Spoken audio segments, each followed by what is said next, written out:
ce passage en force, cette disposition de rétroaction d'un acte administratif, c'est pour essayer de diluer les actions qui ont été engagées contre M. Lidika relativement à la plaine. Parce que si on fait rétroagir au 15 mars sa qualité de chef, ça veut dire que toutes les actions qu'il a posées entre-temps sont valables. Ce qui est de l'esbrouf. C'est une véritable forfaiture. Il n'y a pas de rétroactivité pour les actes administratifs qui ne soient motivés. Évidemment, après dans cette phase de consultation, nous passons à la troisième phase qui est la désignation. Cette phase est purement régie par les dispositions légales, notamment les articles 15 et 16 du décret que nous avons cité amplement. L'article 15 dit « Les chefs de premier degré sont désignés par le Premier ministre ». Et l'article 16, les contestations soulevées à l'occasion de la désignation d'un chef sont portées devant l'autorité investie du pouvoir de désignation, qui se prononce en premier et en dernier ressort.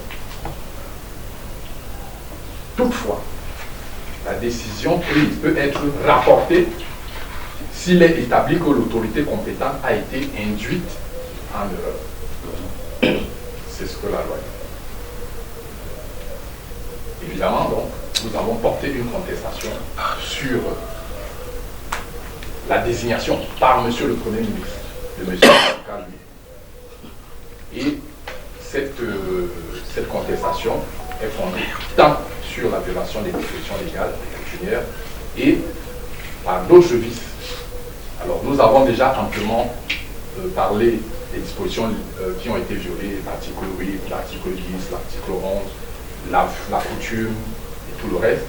Donc, nous allons principalement revenir, vous entretenir sur les principes de droit administratif qui ont été violés et une disposition du Code pénal. Alors, l'arrêté de M. le Premier ministre revêt certains vices juridiques qui remettent en cause son authenticité, à savoir la violation du principe de publication des actes administratifs. L'arrêté de M. le Premier ministre dispose qu'il sera enregistré et publié dans le journal officiel. Les dites formalités d'enregistrement et de publication ont pour obligation de rendre public et opposable aux tiers les actes administratifs. Jusqu'à ce jour, cet arrêté n'a pas été publié dans le journal officiel, ni à un autre journal qui en tient lieu. Il y a dès lors lieu de remettre en cause son authenticité. Et tout au moins, il ne peut pas être opposable à quiconque. Et personne, aujourd'hui, ne peut se prévaloir de ces décrets pour justifier une quelconque qualité. Deuxième vice relevé dans ce décret, dans cet arrêté, c'est la violation des effets rétroactifs des actes administratifs. Je vais dire. L'arrêté octroie à M. Ndika Louis viole le principe de droit selon lequel la loi n'a pas d'effet rétroactif et tout effet rétroactif à une loi doit être motivé en droit et en fait. En attribuant un effet rétroactif à cet arrêté au 15 mars, alors que l'arrêté est signé le 23 janvier 2020, donc presque 10 mois après, sans aucun motif, alors que le dit acte est signé le 23, sans lui donner de base légale, clairement, l'arrêté dont s'agit en cours d'annulation pour excès de pouvoir. Et ça, nous devons relever que la date du 15 mars est la date de consultation. Nous contestons évidemment de la pseudo-consultation. Et non la date de désignation. La désignation, c'est monsieur le Premier ministre qui l'a fait. Tant que le Premier ministre n'a pas rendu son arrêté, personne ne peut se prévoir de quelque qualité que ce soit.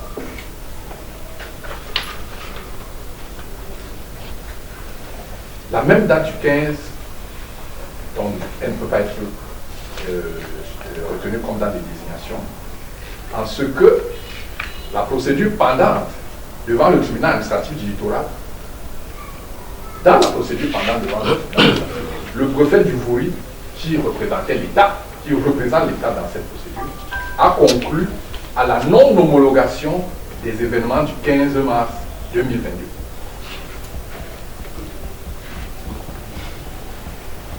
Vous comprenez un peu? Monsieur le préfet, il a tenu une consultation où il a pris des décisions, il a choisi quelqu'un.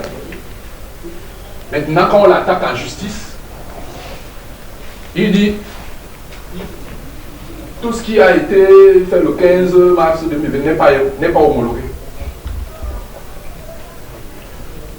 Je pense qu'il a n'était pas seulement chez nos amis de l'autre côté là. Donc, on peut donc conclure que cette procédure de consultation ne peut pas conférer à M. Dindika la qualité de chef du canton. Donc, nous avons ces règles de droit qui ont été violées. Nous avons également une disposition pénale qui est une fois de plus violée, et cette fois par M. le préfet. C'est l'article 143 du Code pénal. Qu'est-ce qu'il nous dit, cet article?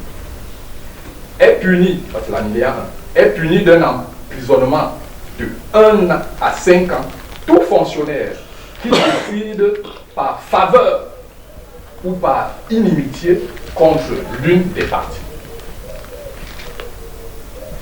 Et l'alinéa 2, si ce fonctionnaire est un magistrat ou une autorité administrative, la peine est doublée. Ça veut dire que si on est dans une république normale, monsieur le préfet peut être poursuivi pour favoritisme et menacé d'être condamné à entre 2 et 10 ans de prison, parce que les peines sont doublées pour l'autorité administrative. Et pourquoi nous le disons? Selon la doctrine et la circulaire d'application du Code pénal, l'auteur de cette infraction doit avoir pris une décision qui a eu pour effet de favoriser ou de défavoriser l'une des parties. Et cette décision peut avoir un caractère tant judiciaire qu'administratif. Alors, je vous ai dit tout à l'heure que les notables de Bonnelec ont dressé un procès verbal de consultation pour dire, parce qu'eux ils étaient dans la salle, ce qui s'est effectivement passé au cours de cette pseudo-consultation. Et dans ce rapport, dans ce procès verbal, ils disent, ils reprennent les termes du préfet. Le préfet a martelé que la succession se passera de père en fils et que le successeur de feu chef Dindika Akwakwa ne peut être qu'un des mâles qu'il a laissés. Et lui, monsieur le préfet, pour dire son degré d'implication, il dit même, pendant cette consultation, son deuxième fils. C'est-à-dire que le défunt roi a plusieurs fils, dont un aîné qui n'est pas impliqué dans tout ce charivari.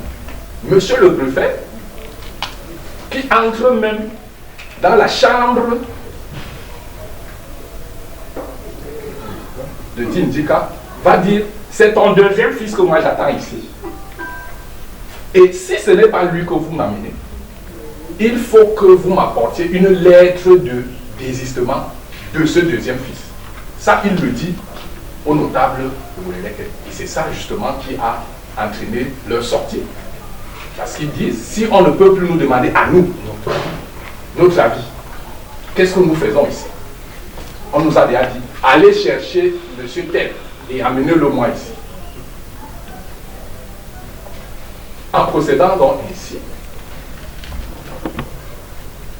monsieur le préfet, il prend une décision contraire aux us et coutumes à quoi et aux dispositions de l'article 16 applicable, conférant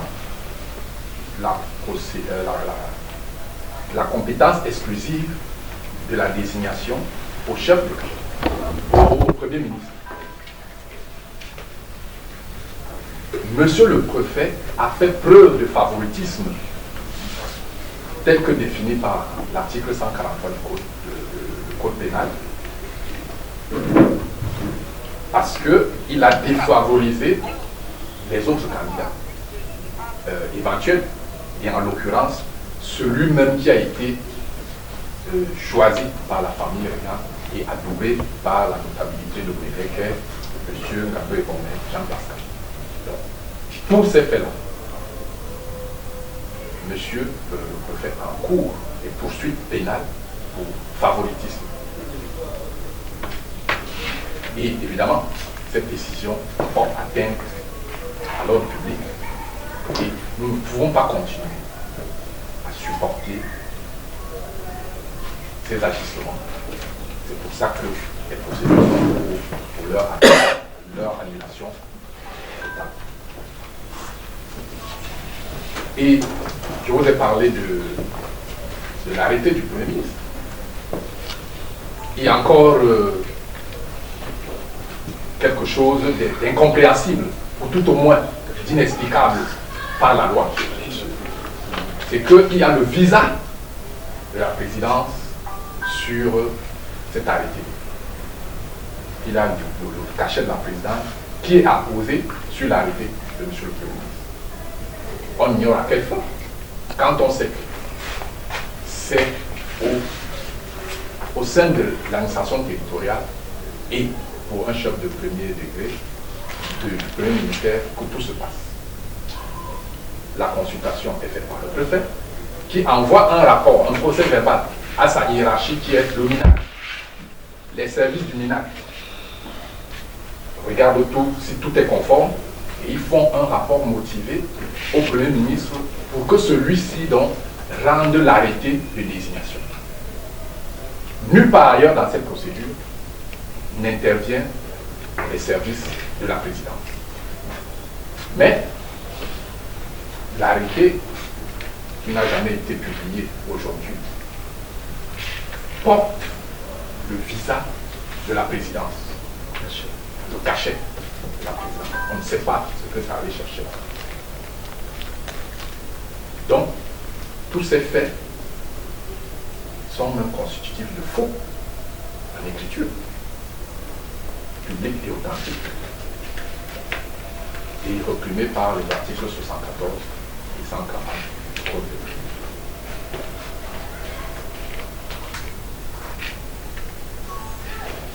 Et nous avons parlé du cachet qui est apposé sur l'arrêté. Sur le dit cachet, on voit une date bien antérieure à la signature de l'arrêté. La date qui est portée, c'est le 3 janvier. Mais la signature, l'arrêté est daté du 23 janvier. Ce qui pourrait faire croire à une instruction de la présidence qui, normalement, comme je vous l'ai dit, n'a pas compétence à interférer sur ce processus de désignation.